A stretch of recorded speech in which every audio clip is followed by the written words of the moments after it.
लड़की जीन्स पहनती है और देर शाम घर लौटती है, क्या वो घर बसा पाएगी?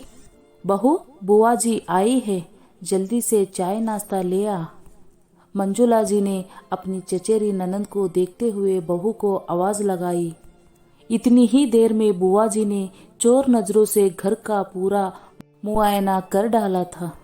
पानी का घूंट भरते हुए वो बोली, शाम के 4 बज रहे हैं, क्या बहू अभी तक सो रही है?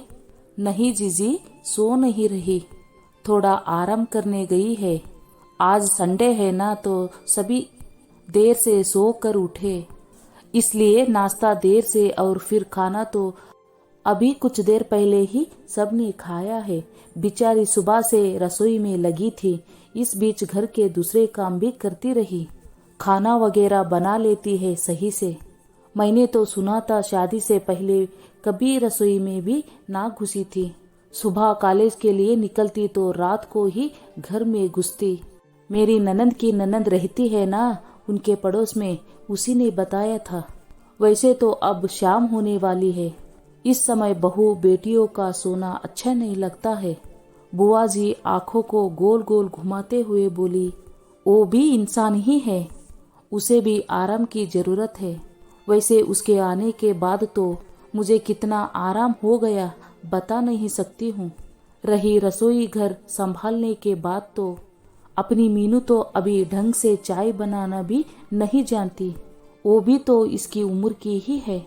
और सुबह कॉलेज जाती है तो वो भी रात को ही घर में घुसती है, क्योंकि कॉलेज के बाद कोचिंग क्लास के लिए जाती है। बहू भी कोचिंग ही लेती थी, शादी के बाद बीच में ही छूट गए।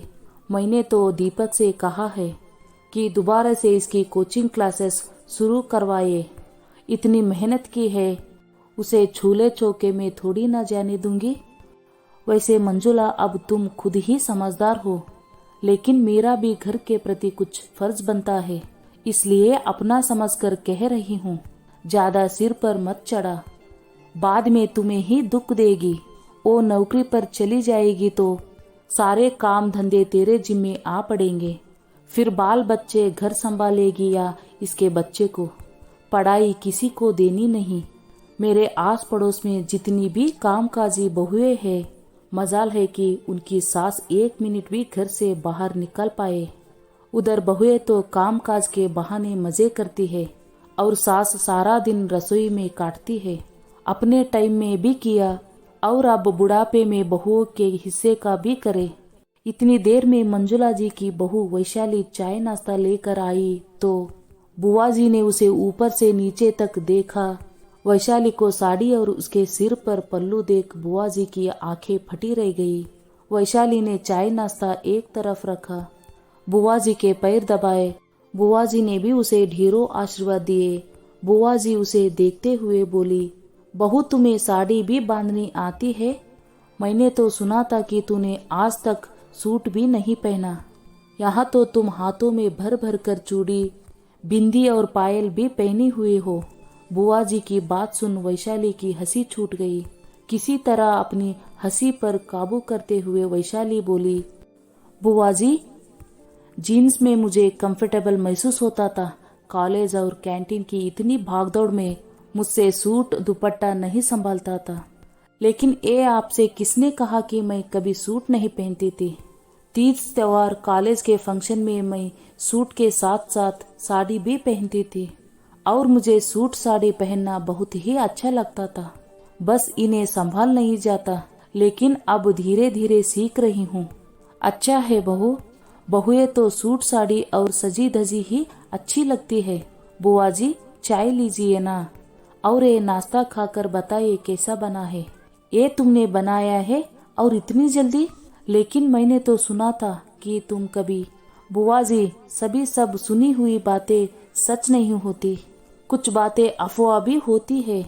छोड़िए उन बातों को, उनके चक्कर में नाश्ता ठंडा हो जाएगा। कहते हुए वैशाली ने चाय का कप उनके हाथों में पकड़ाया और उत्तपा और चटनी की प्लेट उनके सामने रख दी।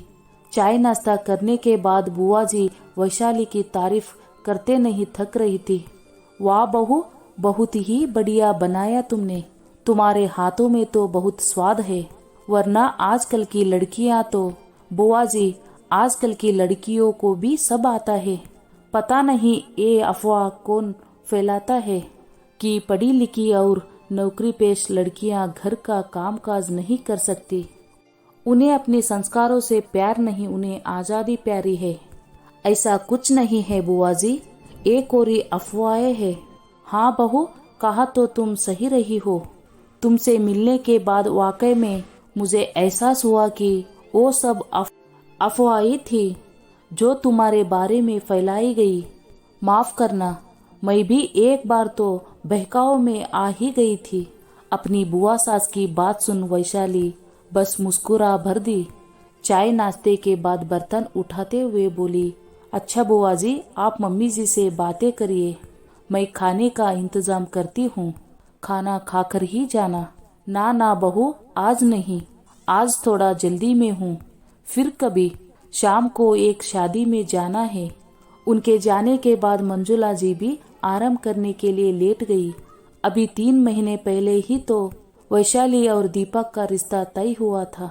बात चल ही रही थी कि नाते रिश्तेदारों ने वैशाली के बारे में ना जाने कितनी अफवाहें फैलाई।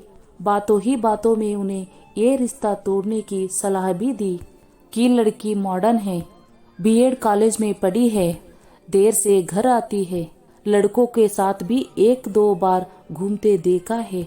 लेकिन मंजुला जी, उनके पति और बेटे ने इन बातों पर आंख बंद कर बिल्कुल भी विश्वास नहीं किया। ना ही उनकी सोच इतनी छोटी थी कि ऐसी बातें सुनकर किसी की बेटी पर शक करते, क्योंकि वो खुद भी एक बेटी के माँ बाप थे और जानती थी कि रिश्ते प्यार और विश्वास पर ही टिकी होती है। इन झूठी बातों को नजरअंदाज कर मंजुला जी और उनका परिवार अपने फैसले पर अड़िग रहा। आज वही अफवाहें फैलाने वाले रिश्तेदार उनकी बहू की तारीफ करते नहीं थकते। हाँ, कुछ अंदर ही अंदर जलते हैं, लेकिन मंजुला जी और उसके परिवार वालों ने पहले भी ऐसे लोगों की परवाह नहीं की थी और अब भी। आज उनका प्यार और विश्वास रूपी वृक्ष फल फूल रहा है और वो इसकी छांव लते बहुत खुश हूँ।